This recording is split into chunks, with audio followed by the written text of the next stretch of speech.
Notre Dame had one of the best defenses in the country last season, but could they be even better in 2024? The biggest question I have about each position group in order to make that possible, coming up next.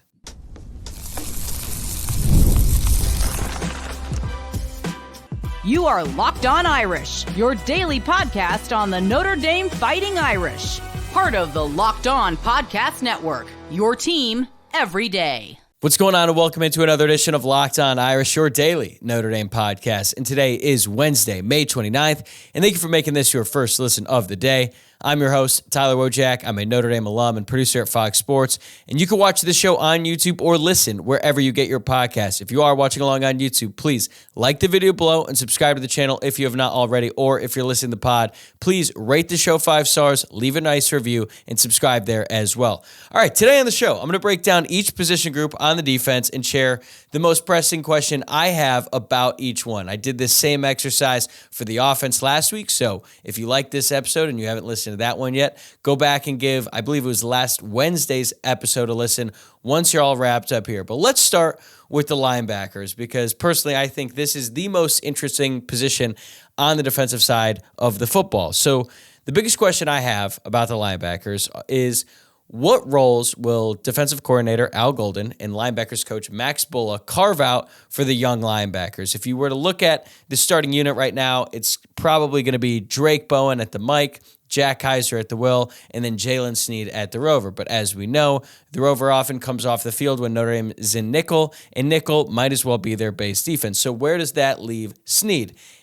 It's one question that leads to other questions, and I think that is why the young linebackers are so interesting, because, you know, for the past 2 years, it's been put in J.D. Bertrand and Maris Liufau, and then when they're in their base defense with the third linebacker, then you could throw in Jack Kaiser, and that was pretty much it.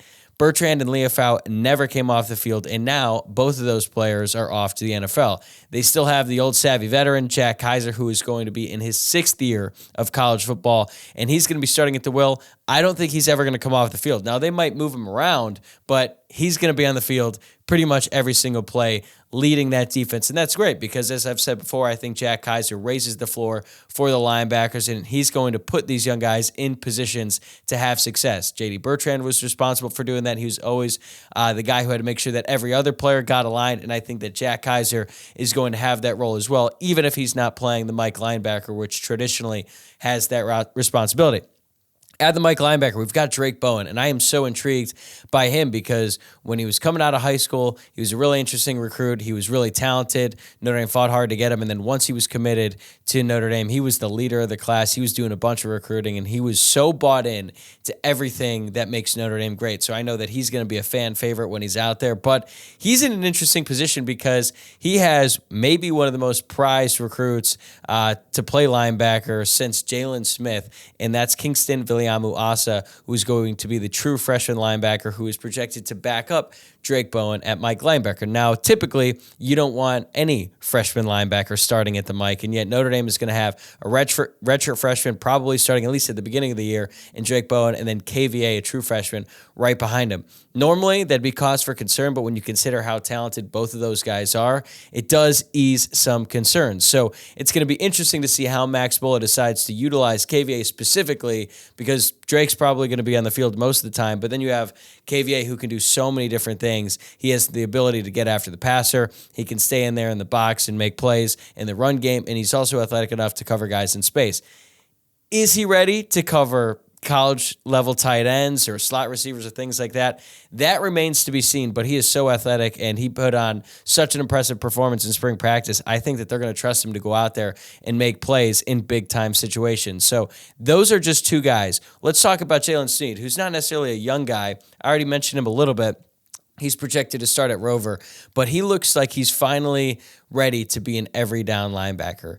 Didn't really play much at all in his freshman season, which was by design. When Sneed got on campus, he was way too light to be an every down linebacker. And then his sophomore season, when you thought he might take a bigger leap, it didn't quite happen to the extent that maybe we would have hoped going into the season, but he was still out there, made some key plays, especially on third and long and obvious passing situations. He is an absolute threat when it comes to getting after the passer. Had a big sack on Caleb Williams. And I'm pretty sure the picture of his sack, I'm pretty sure that's Snead in there. That is my profile picture on Twitter because it is just too good. So we know that he's capable of doing that, but can he do everything else? Can he do the little things? Has he worked on his fundamentals? Can he be consistent on a day-to-day basis? It sounds like it's all come together for him, or at least it did during spring practice. If he's able to continue that trend throughout the summer, into fall camp, and into the season, Jalen Snead might finally break out and become that 5-star player that he was coming out of high school. And then you've got Jaden Osbury, who he might be the most versatile of any of these linebackers. He is a do-it-all player who can do literally everything that you would want out of a linebacker, and he's so good at covering guys that he's actually been cross-training a little bit at nickel. At first, when I heard that, I was a little bit skeptical. I was like, do you really want him, a linebacker, to be out there in the slot? Sometimes he's going to be tasked with covering slot receivers. Well, if Jordan Clark is hurt, now that Mike Cabell is gone, maybe it makes sense to put Jaden Osbury out there. But Marcus Freeman said during one of his press conferences in spring practice that Osbury is a guy that you can't take off the field. Well, that's going to be a problem because Jack Kaiser is also a guy who you don't want to take off the field. And there's plenty of reasons to put Drake Bowen out on the field and Kingston Villamolasa. So it creates a really interesting, I don't want to say problem, because it's certainly a good problem to have, and problem seems negative, but it's a really, really interesting case study as to how to utilize all these talented players who have loads of potential, but really have not had that much experience at the college level. Even Jalen Snead, who's entering his third year with the program, was an early enrollee too, so he's been around for a long time, but he hasn't really seen that much action on Saturdays in the fall. So when you consider what Notre Dame has had in the past, where they didn't really have to rotate anyone, and now there's going to be a bunch of rotations, and not only are they going to be rotating in, they're going to be moving around so that some guys are in different spots. It is going to be so fun to watch, and it's one of the benefits of having a defensive coordinator who is entering his third season. If it was a brand new defensive coordinator trying to figure out roles for all these guys in a brand new defense, I'd be a lot more nervous than I am right now. Given how good of a coach Al Golden is and what he's done at Notre Dame, makes me feel a lot more at ease about how he's going to figure it out, because he is. He's going to figure it out. He's going to recognize what these guys do best, what their weaknesses are, and then he's going to put them in positions to succeed. I'm really excited to see how it shakes out. I think some guys are going to break out. I think Jalen Snead certainly has the potential to do it. He's the older one. He came in with just a level of athleticism that you rarely see from a linebacker. So if he's able to put it all together, man, he could have a really special season. If he's able to do that with Jack Kaiser right there, the consistent every down player who's been one of the most efficient defensive players Notre Dame has had over the past 2 seasons, now that he's in an increased role, Notre Dame might actually end up being better at the linebacker position, despite the fact that they just lost one of the better linebackers than they had in the past decade in J.D. Bertrand. I know he's much maligned by the fan base, but I feel like now that his career is over, fans can appreciate what he did for the program. Was he to the level of like Jalen Smith or Manti Te'o? No, but he was a really productive player, and I think that with these young guys and what they're able to do, they're going to be able to accomplish a lot of things. And yeah, sometimes there's going to be busts, and there's going to be times where we sort of want to pull our hair out watching these guys, but it's going to happen. There's also going to be some plays where we're like, wow, how did Jalen Snead make that play in the backfield? How did Jaden Osbury cover that guy in the fight? How did he make a play on the ball out there on that wide receiver? It's going to be a lot of fun. I'm just really interested to see how it all shakes out. All right, coming up next, how could Xavier Watts possibly have a better season than one he just had, in which he was awarded the nation's best defensive player? The answer might surprise you. It's a winner take all time in the NBA and NHL, and FanDuel is giving you a shot to bring home a big win of your own. Right now, new customers get $150 in bonus bets with any winning $5 bet. That's $150 to bet on spreads, money lines, player props, and more. Okay, here's my pick. Last show, I gave out the T-Wolves. I thought they were going to fight, and they were going to force a Game 5. Here we go. We got Mavs plus 4.5 in Game 5. I don't even think that they're going to win necessarily, but I think it's going to be another game that goes down to the wire. It is in Minnesota, which makes me think that the T-Wolves are going to pull it out. But the series has been so exciting so far, even though it's been a little bit lopsided in the wins-loss column, as the Mavs are up 3-1. I think the Mavs are going to keep this close, and they're going to cover that 4.5. So visit FanDuel.com/lockedon and make every playoff shot count. FanDuel, America's #1 sportsbook. All right, now let's take a look at the defensive backs, and specifically the corners. The biggest question I have about the corners is Christian Gray ready to make the leap? You know what you have in Benjamin Morrison. That's one of the best corners in all of college football.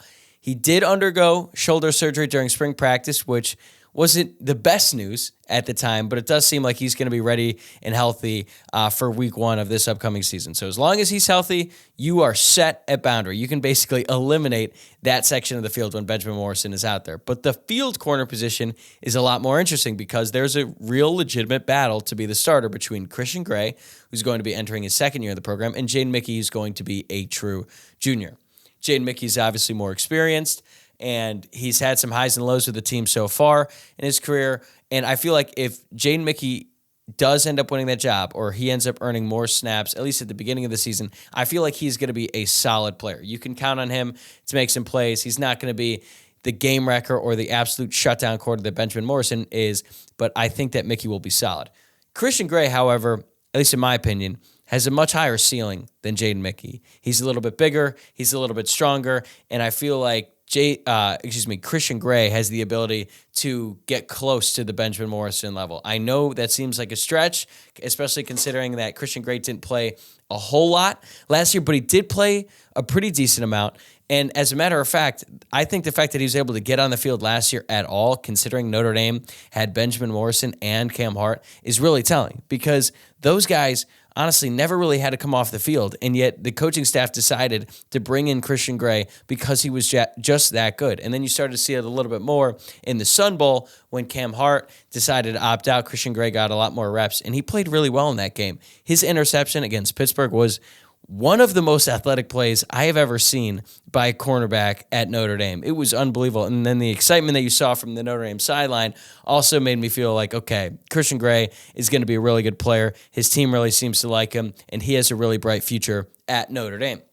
Jaden Mickey, he also has a bright future, but I feel like this is about making up for the loss of Cam Hart, who was absolutely phenomenal last season. You look at his stats, he barely gave up any catches, 15 total on the year for Cam Hart on just 28 targets, and it was just because teams were not really throwing at him. Christian Gray, meanwhile, he only allowed 7 catches on 19 targets, and he only played 198 snaps last season. So he was out there making plays as a true freshman, and now he's going to have an expanded role this season, and I feel like this is really his time to make a leap. Is it going to be the level of breakout star that Xavier Watts was last year? I don't know if anyone is going to touch that, but if he's able to really elevate his game, solidify that starting field corner position, and then go out there, make some plays, that would be really, really big for this Notre Dame defense. Because like I said, you know what you have in Benjamin Morrison. Teams are not really going to test him that much next year, so that means they are going to test the field side. Is Christian Gray ready for that? If he ends up becoming the star that I think he's capable of being,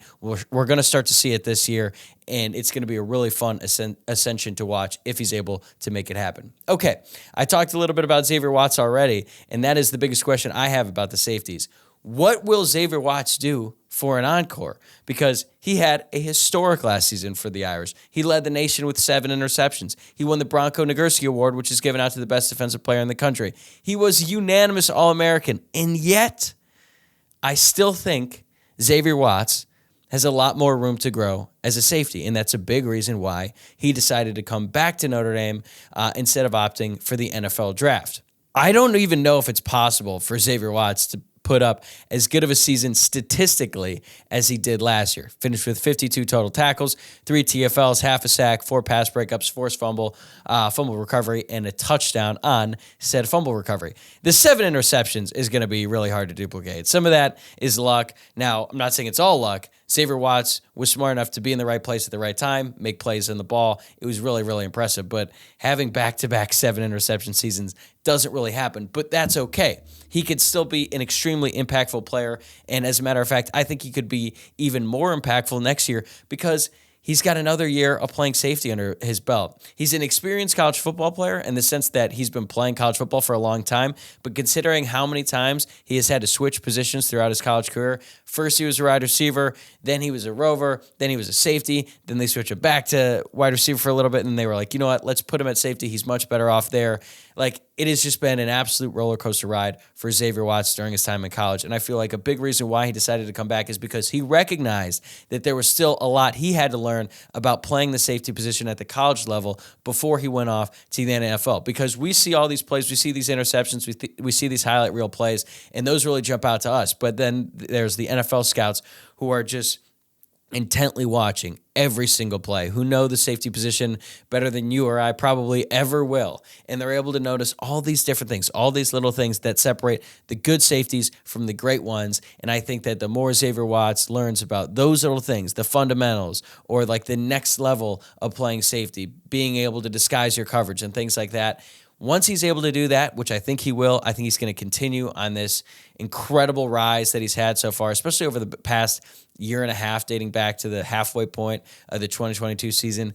If he's able to keep that going, he might not rack up the same amount of interceptions that he did, but he's going to be extremely impactful. Also, I think his leadership is a little bit understated because he's not the most vocal guy in the room, but now he's proven that he's one of the best players on the team, and he's going to be leading the defense from that back end, and I think guys are going to listen to him a little bit more. They're going to respond a little bit better because he has proven that he's not just one of the best players on this team, he's one of the best players in the entire country. And when you have a guy like Xavier Watts back there with Benjamin Morrison at the cornerback position, this secondary is going to be absolutely loaded. And I feel like if Xavier Watts is able to continue to ascend and continue to improve as a player, he's going to really take that secondary to the next level. Even though Notre Dame will probably miss Cam Hart quite a few times this year, I think the improvements by Benjamin Morrison and Xavier Watts are going to make up for that. And it is going to be really, really fun to watch.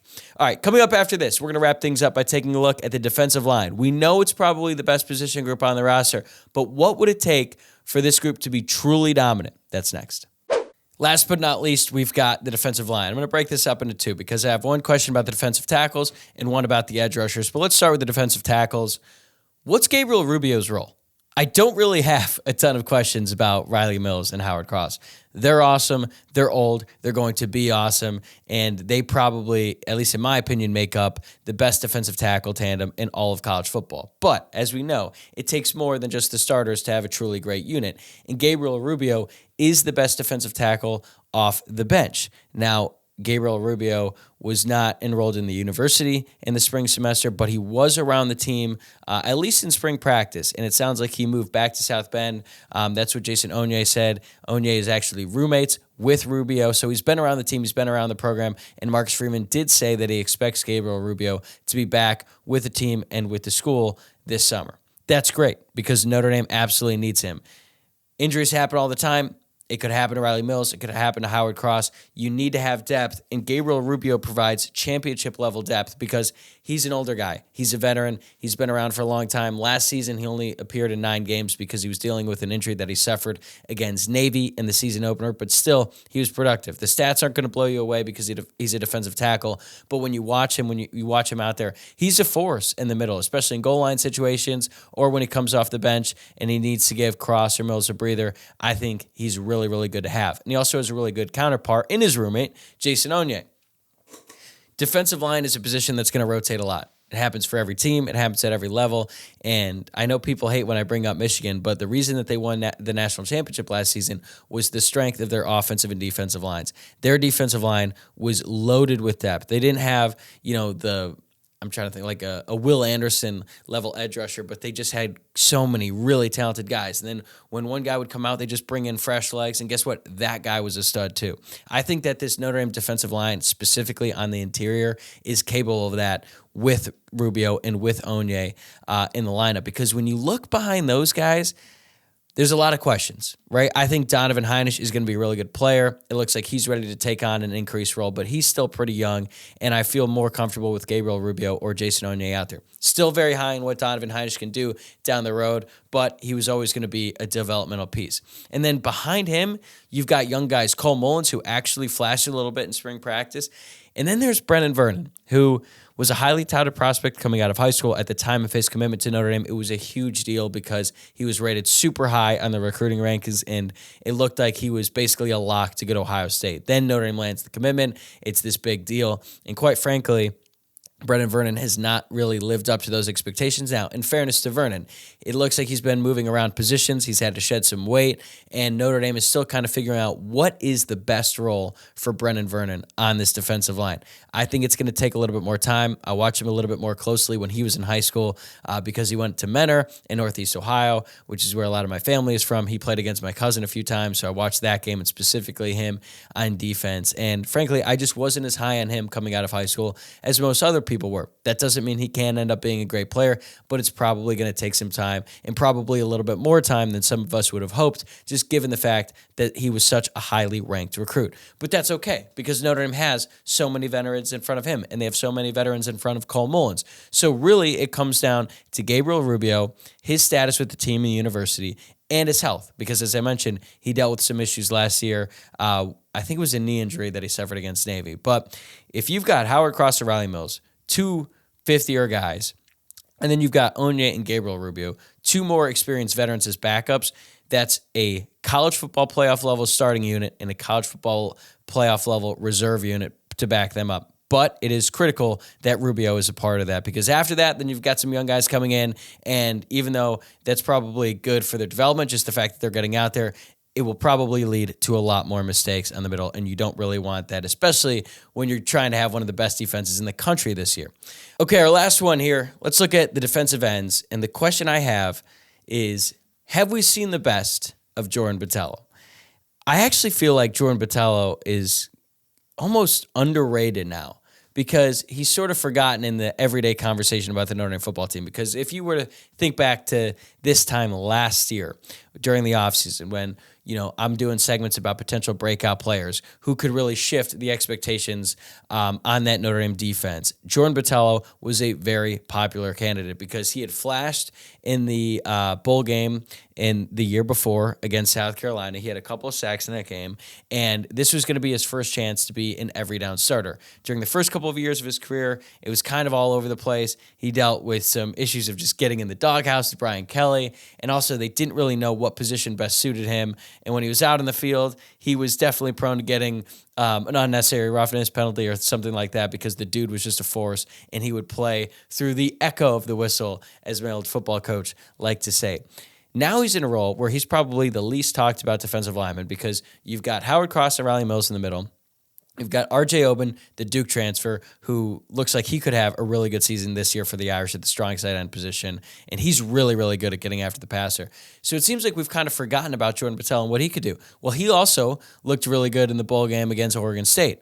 I've said before, if you could just convince Jordan Botelho that every game is a bowl game, he's going to have 2 sacks a game, and it'd be great for everyone. But I do think that there's some untapped potential left in him and that he is still, his best football is ahead of him. And he's entering his 5th year. He's been around. I think he's pretty consistent, but we need to see a little bit more from that. We need to see him getting after the passer. We need to see him shedding off a block from a really good left tackle and make a play on the quarterback. Last season, he had 32 tackles, 4 sacks, 11 quarterback hurries, and 14 run stops. I think he's just got more in him.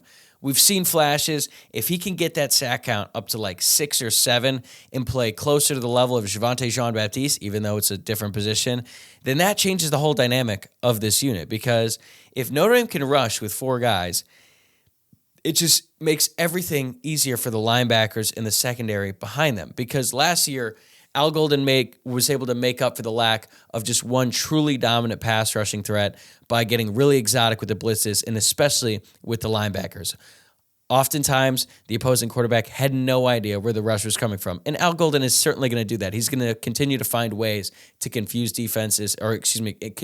offenses so that they don't know what he's going to do on defense. But especially in third down situations, it's nice when you can just rush for and you know that you're still going to be able to apply some pressure to the quarterback. Now, you don't have to try a bunch of crazy stuff with those young linebackers who don't have as much experience. You don't have the J.D. Bertrand or the Maris Leofow to rely on to implement these crazy blitz packages. And you're like, hey, I trust that you still are going to be in the right place at the right time, even though this is a bit complex. You can make things simple for the young guys if you can just get 4 guys on the defensive line who can get after the passer. And Cross, Mills, and Oben have all shown the ability to do that. We still have yet to see if Jordan Botelho can do that on an every down basis. I think he can do it. I think that he's flying under the radar a little bit, and I hope that he's able to step up his game this year and make some plays. Because if he's not able to do that, if he starts to, just be an average player, someone that the defense doesn't really have to worry about in every single play, I think you're going to start to see Boubacar Traore. And even though I'm really high on him, and I think he's great, he's going to have some packages this season where he makes great plays.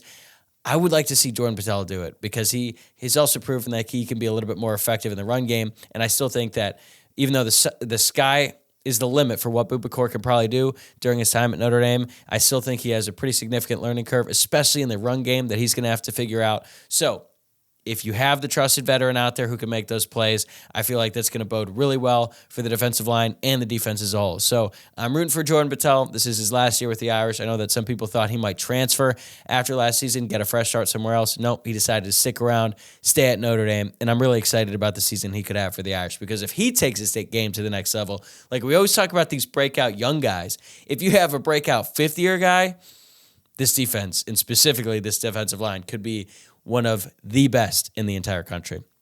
All right, that's a wrap for today's episode. Thanks again for making Locked On Irish first listen of the day. I'll be back tomorrow morning. In the meantime, please subscribe on YouTube or wherever you listen to the podcast. Also, give us a follow on social media. The Twitter account is @LockedOnIrish. Instagram is @LockedOnIrishPod. My personal X account is @TylerWOJCIAK. I'll see you guys tomorrow.